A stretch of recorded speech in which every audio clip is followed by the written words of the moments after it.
Hello, this is video N. Last time, video M is just so important. I want to refresh your memory on that. We talked about arrays. The reason that's so important is because often in programs you have a whole collection of things, whole collection of numbers that represent prices of Christmas presents, a whole collection of integers that represent counts of Easter eggs and Easter egg baskets, a whole collection of strings that represent colors. That was actually in the example. But rather than have individual variables, we put all those together in one array, so we can treat that to some degree as a package deal. What we're going to look at in video N, this is also a package deal, but even though they are similar, their differences are more important than their similarities. This will be about structures. Backup reboot. S-T-R-U-C-T-U-R-E-S. There we go. Structures. Definition. What kind of a thing is a structure in C++? A structure, why can't I write that? S-T-R-U-C-T-U-R-E. A structure is a collection of variables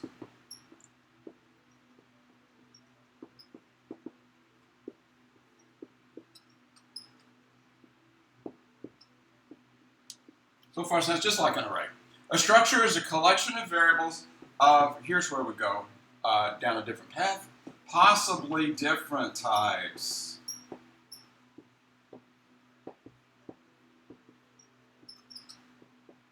Structure's collection of variables of possibly different types, grouped together under a single name.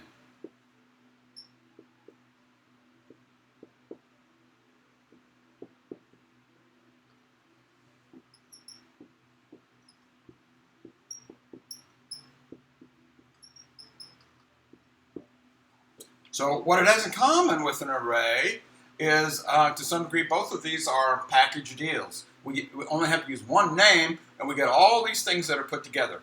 Let me get the rest of this description up here. Within a structure,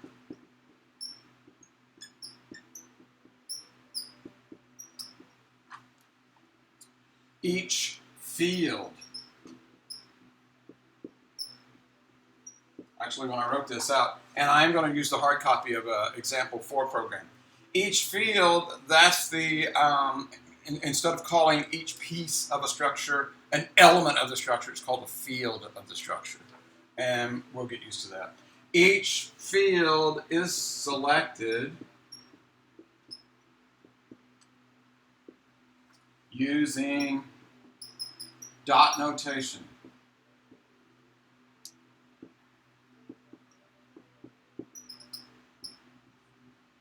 D-O-T. Dot notation. A structure is a collection of variables, this time of possibly different types, grouped together under a single name. Within a structure, each field is selected using dot notation. Now, before we get into the technical details of the syntax and all that stuff, let me talk about the philosophical difference between this and an array. An array is a collection of things that are of identical type. All those prices of Christmas presents, for example, those are all double values, number with decimal point, dollars and cents. A structure goes the other direction. A structure, the reason we group these together is because all of these fields, all the different variables in the structure are all going to tell us something different about one thing. So maybe we have a Christmas present structure. Yay! One of the fields might represent the price of the Christmas present. Another field might represent who that present is for. Another field might represent what color the wrapping paper is. I'm going to run out of ideas. But the structure is philosophically completely different from an array. All of the different fields represent different aspects or different attributes of one thing.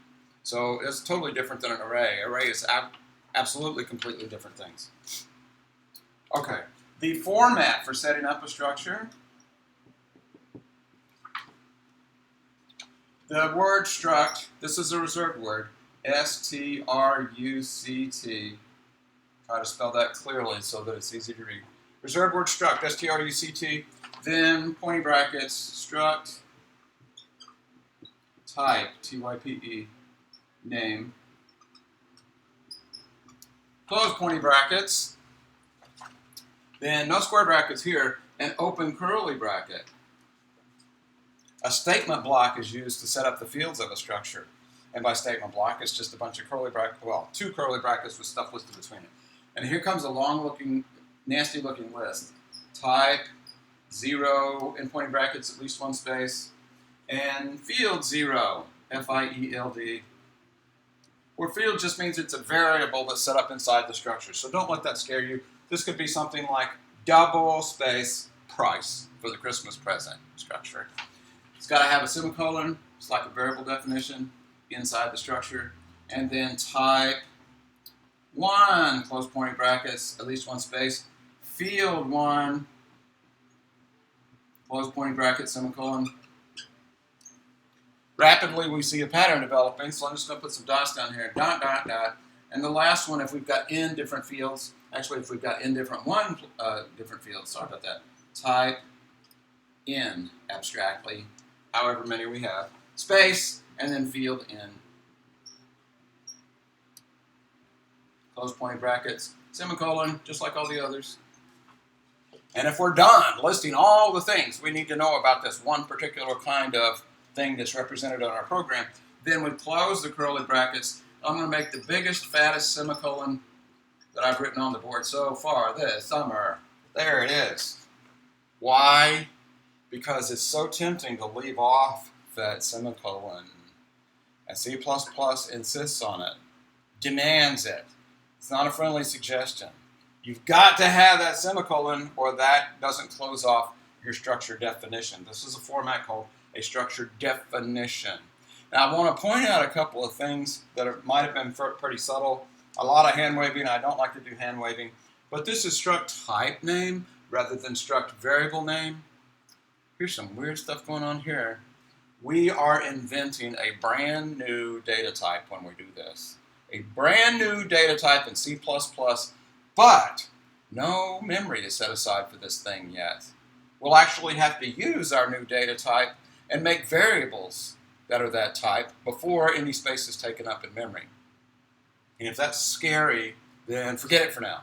I'm going to say that again when we actually look at the trace of example 4, because all of that stuff is in there.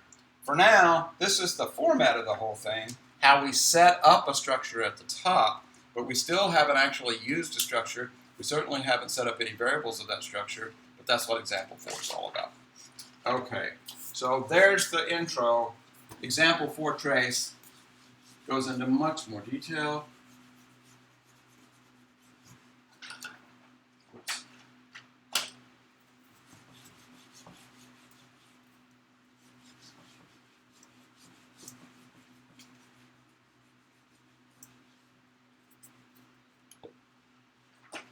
I'm only going to partially trace example 4. I think once I get you started, this would be a good one to get some practice on your own and see if you can finish out filling in values of variables and reading stuff from the keyboard and so forth, and see if you can keep up with what's going on in the code.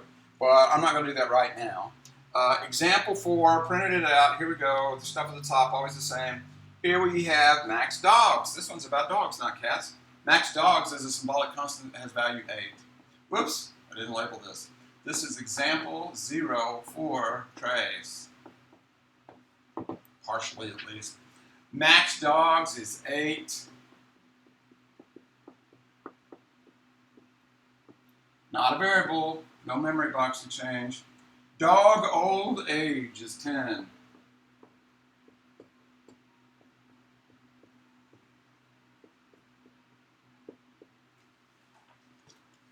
Those are symbolic constants, cannot change. Here's something new right here. Right after the symbolic constants, I even called it that on line 14. The comment says new data type, or it says plural, there's only one. New data types, struct dog. A couple of things to notice here. By convention, if you're inventing new data types, not just variables, then you start with a capital letter and camel case it. So if this structure had been for maybe a dog house instead, when we were going to keep up with the paint color, whether or not it was waterproof, and the cubic feet inside, so forth, then that would have been dog with a capital D, house with a capital H, no space in it, camel case. So struct dog with a capital D, D-O-G. Struct dog has 3 fields in it.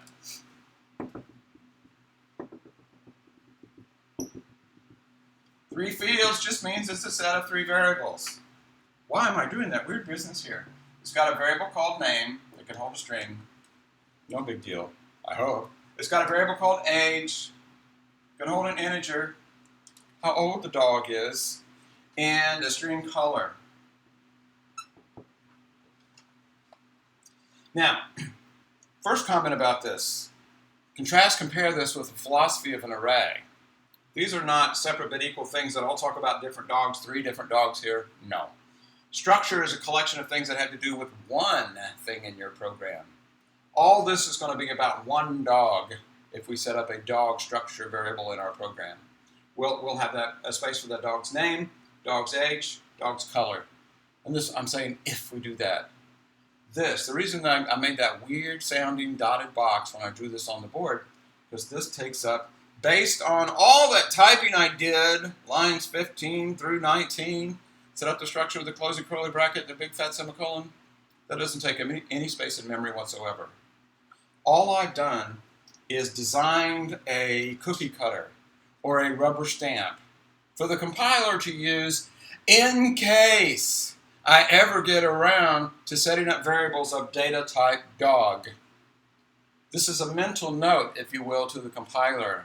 Oh, Ms. Compiler, if you see me use dog as a data type, this is what I mean. Please make one of these for me and dump it in memory someplace where I can get to it with my dog variable name.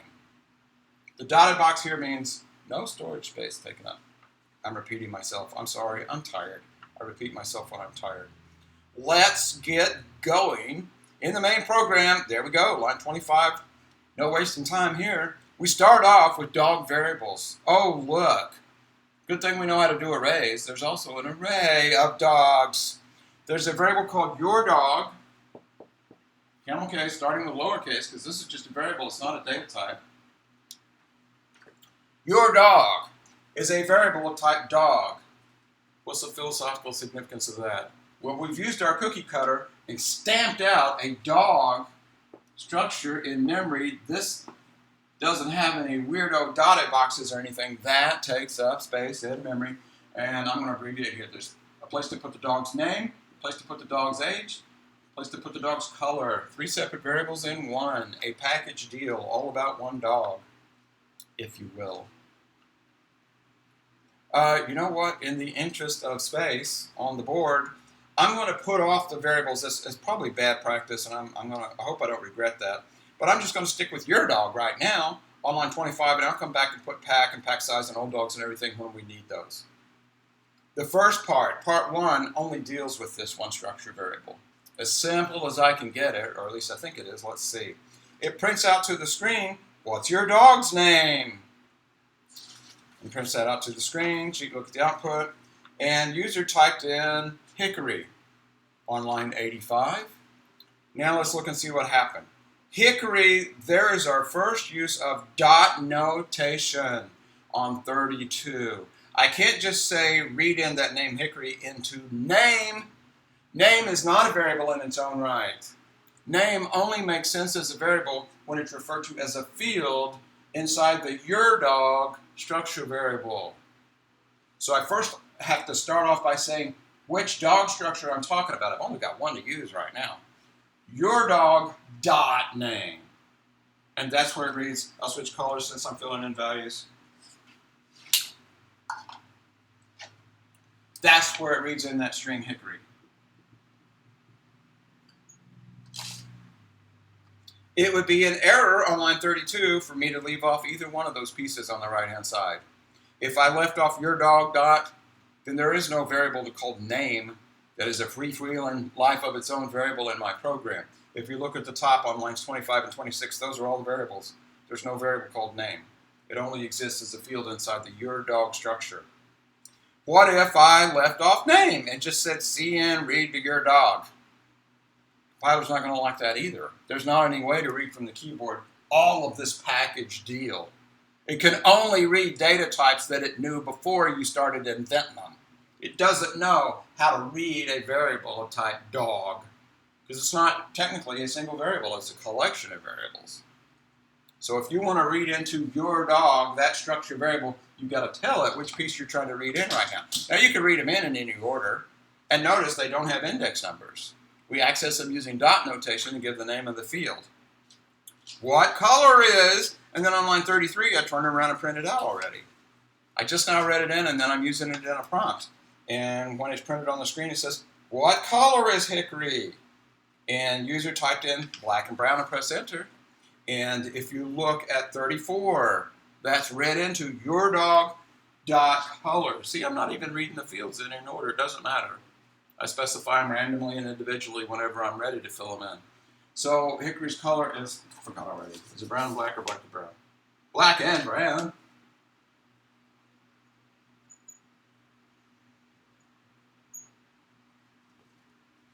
There we go. Another, line 35. How old is, and then again, we're constructing the prompt on the fly using the name the user typed in earlier. How old is, and it prints out your dog.name. How old is hickory? Question mark, colon, space. A very enticing prompt, I must say. And it reads in, oh, my hard copy came separated. Hope that doesn't throw me off. It reads into your dog.age. So we're trying to read in a number, and the user typed in 8.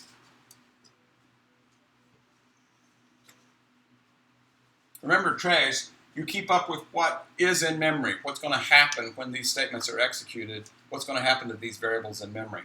That's what's going on here. That's it. We read in all the stuff. Now we print out a message. All that work, and we're just going to print out one message. Print a message about your dog. See out. It goes to the beginning of the next line. I'm going to tab over. That represents a tab. I bet you're.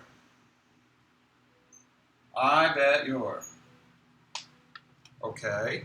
Then it closes off the string after a space and says, your dog.age. Your dog.age. We can't just say print out your dog. We can't just say print out age. Age is not an independent variable. Age is a field inside the your dog variable. Your dog.age is 8. I bet you're 8. What? Year old is a string. Now it doesn't go to the next line because I didn't put an end line. I'm just extending my source code line on line 40. Then it prints out your dog.color. .color is black and brown.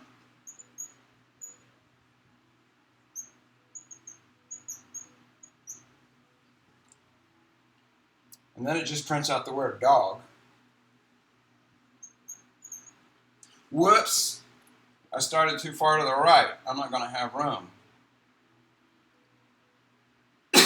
Black and brown dog, and then it prints out the name, hickory.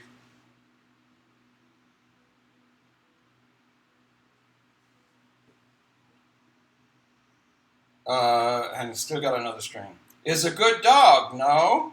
It prints out after the name on line 41. This is all one line.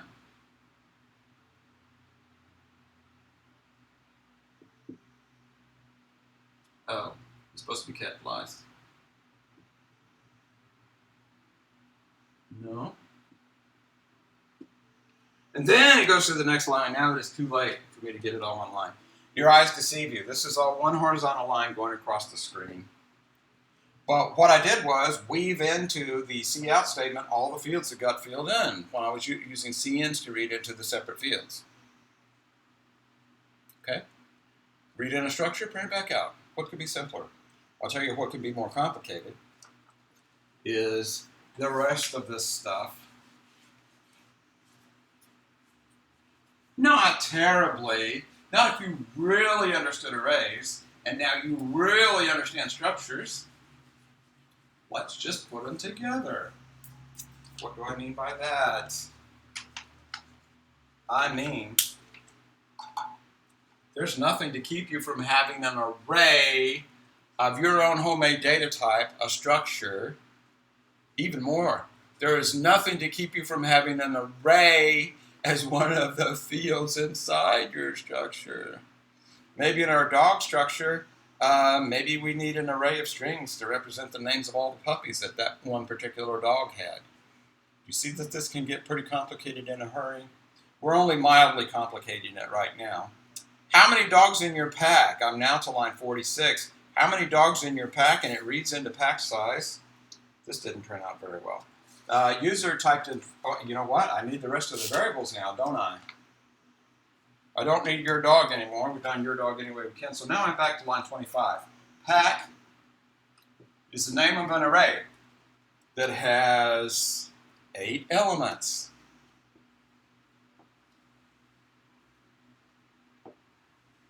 Man, those are big elements. 1, 2, 3, 4, 5, dot, dot, dot. Go ahead, Brennan.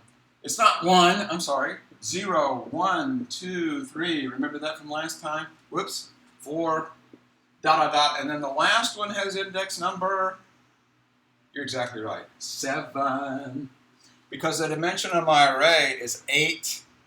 There are 8 elements here. They're just numbers 0 through 7. Why are they so big? Well, each one of those, if you look on line 25, each one of those individually is a dog structure. I'm going to cheat and just draw a line all the way through like that. Each one of these individually has its variant space for a name, an age, a color, NAC. One moment, please. It's all there.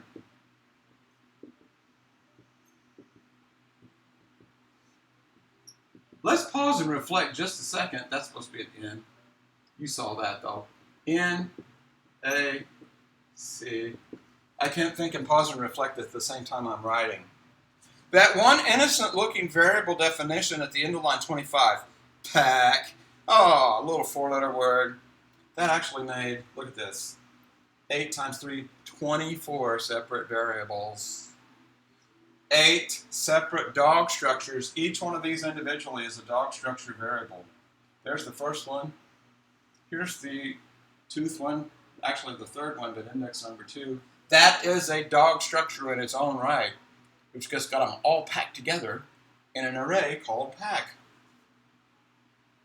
What else we got? We got 2 plain old integer variables. Thank goodness they're not all complicated and big and everything. Pack size. Initially garbage. And old dogs. Initially garbage. Now then, now we're ready, I think. How many dogs in your pack? Read in pack size on 147, and it reads in from the user a 5. Plain old integer, nothing fancy going on yet.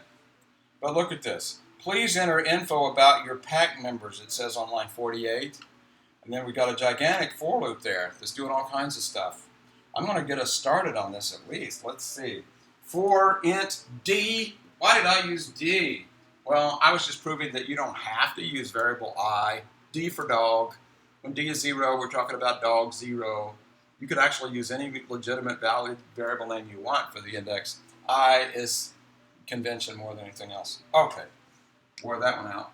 D is 0. I'm going to switch colors for values of variables.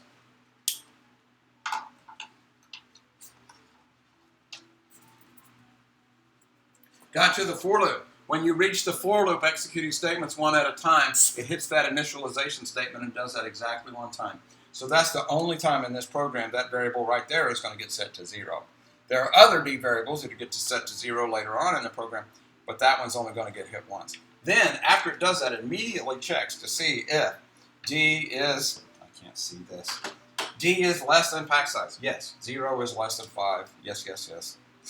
Then it prints out to the screen, dog d. Now I'm just going to look at the output side by side. I don't know if you're able to do that. No, I won't. I'll write it up here. Here's output, at least for the first part. Dog, I'm on line 50, inside the for loop. Dog, space, d is 0, colon, inline. It tabs over and prints out name, colon,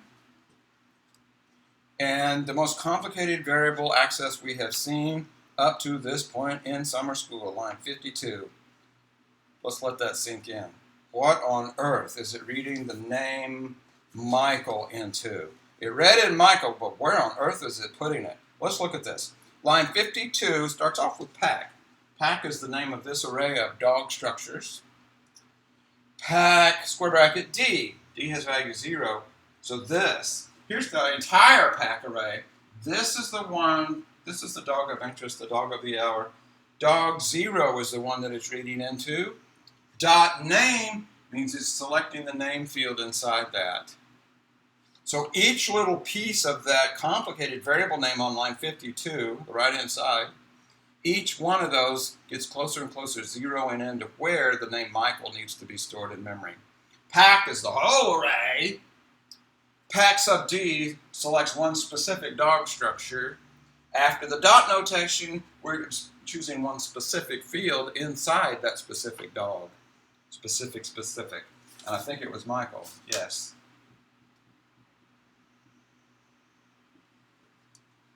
Fills in Michael.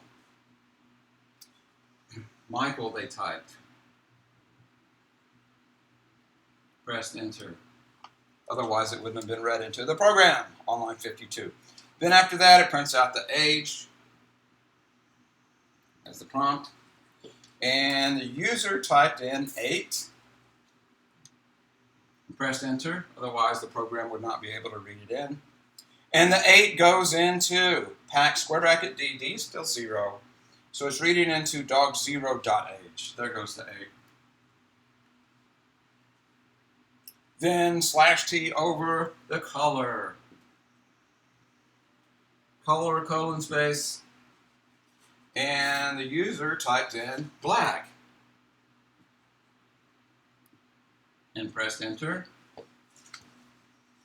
When they typed in black, that went into a line 56. That's read directly into pack square bracket 0.color black. Look what happened right there. We prompted for each field one at a time and filled them in all in this very first dog structure. Ta-da! Now at the bottom of the for loop, and we all know, I don't have to remind you again, do I? Now at plus is D, a new verb. At plus is D at the bottom because that's the increment statement at the end of line 49. Plus in D bumps it up to a 1. Goes back and checks the condition on line 49. Is 1 less than pack size? Tis. It is less than pack size. So it goes through the for loop again. Now look what it's going to do now. It prints out, didn't leave enough room for this, but it prints out dog space 1 colon. And then it goes through all of those read statements again, except look what's going to happen this time. Instead of reading in the name and age and color of dog D, where D was 0, it's now reading it in for dog 1. This one's already gotten filled in. That got filled in the first time through the for loop. So when it bumps up the loop index, it moves over to the next dog structure. And when the user types in Solomon 14 and Brown, those go here.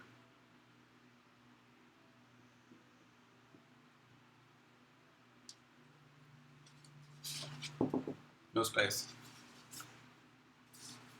You see what happened there? It's going to loop 0, 1, 2, 3, 4, and then stop.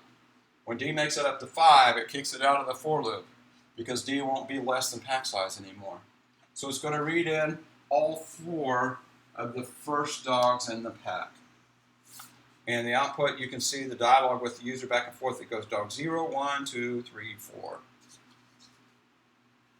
Okay? Now, there is still some messy stuff. Good grief. All those square brackets, all those dots, /T, yeah, we're not scared about that anymore. That's a tab. But let's see. It prints out the pack. And then part 3, yikes. That's the most complicated stuff probably we've seen in a program so far. There's all kind of stuff going on. There's a for, there's an if, there's square brackets and dots, lions and tigers and bears, oh my. And plus, old dogs at the bottom. I don't even know. You know what? If I were you, I would keep this up, keep going, now that you have momentum. Keep up with the values of the variables, especially in this package you fill it in, and see if you can figure out what the rest of this code is doing. That will be one of the things on the agenda for Tuesday. Were we able to figure out what part 3, filter the pack? That sounds like cigarettes, doesn't it? Filter is the computer science word for select. Pick some specific ones.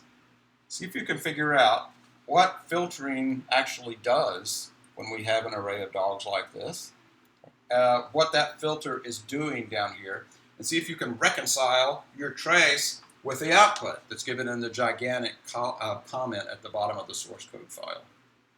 Okay? Think of that as part of your homework for the discussion on Tuesday. Because we need to know this stuff. We need to know arrays. We got to know structures. I'm not trying to scare you.